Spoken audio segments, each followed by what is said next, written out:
کس طرح بیٹھنا چاہیے، اس میں دو مسئلے ذہن نشین کر لیں۔ بعض احباب کو آپ نے دیکھا ہوگا کہ وہ جس ہیئت میں بیٹھے ہوتے ہیں اس ہیئت کو تبدیل کر دیتے ہیں، یعنی جب امام خطبے کے لیے کھڑا ہوتا ہے، اگر ایک بندہ آلتی پالتی پار کے بیٹھا ہوا ہے، یعنی جس کو چوکھٹ پار کے کہتے ہیں، اس طرح بیٹھا ہوا ہے، اس کو چھوڑ کے وہ اتحیات کی شکل میں بیٹھ جاتا ہے، دو زانو ہو کے بیٹھ جاتا ہے اور اپنے ہاتھوں کو یوں باندھ دیتا ہے جس طرح ثنا پڑھتے ہیں۔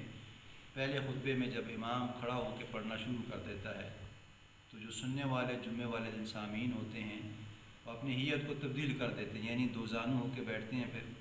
اور اپنے ہاتھوں کو سبحانک اللہم کی طرح باندھ دیتے ہیں۔ پہلا خطبہ جب مکمل ہو جاتا ہے، امام تھوڑا وقفہ کرتا ہے، پھر وہ اپنے ہاتھوں کو چھوڑ کر پھر وہ تحیات کی شکل میں بیٹھ جاتے ہیں۔ تو فقہا فرماتے ہیں کہ یہ اس طرح بیٹھنا مسنون نہیں ہے، یعنی اس طرح پہلی شکل کو بھی اختیار کرنا مسنون نہیں ہے، دوسری شکل کو بھی اختیار کرنا مسنون نہیں ہے، یعنی اپنے ہاتھوں کو ثنا کی طرح باندھ دینا یہ بھی مسنون نہیں ہے،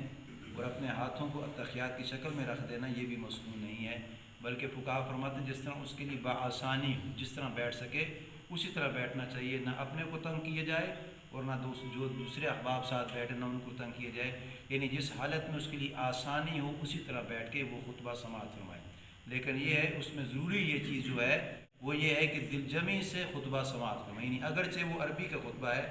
آپ کی سمجھ سے بالا تر ہوگا، لیکن پھر بھی فقہا فرماتے ہیں کہ آپ یکسوئی سے، دھیان سے، دل جمی سے آپ امام حضرات کا خطبہ سماعت فرمائیں۔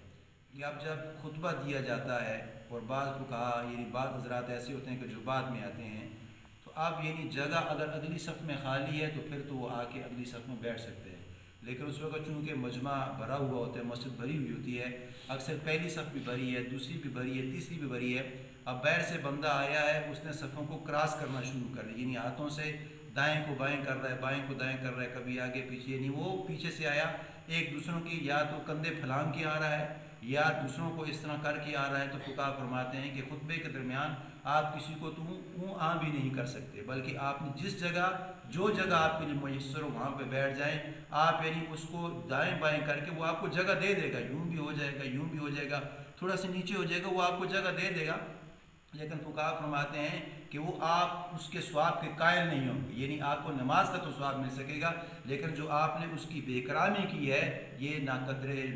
تلافی ہے۔ فقہا فرماتے ہیں کہ اس طرح نہیں کرنا چاہیے، ہاں اگر جگہ خالی ہے تو آ سکتے ہیں، لیکن جگہ نظر آ رہی ہے کہ پہلی صف بھی بھری ہے، دوسری صف بھی بھری ہے، تو جس جگہ آپ کو مل جائے وہاں پہ بیٹھنا چاہیے۔ آپ یعنی دائیں بائیں کو کراس کر کے آگے آ رہے ہیں تو فقہا فرماتے ہیں کہ یہ آپ کا ثواب باطل ہو جائے گا۔ اللہ سے دعا ہے کہ اللہ تعالیٰ ہمیں کامل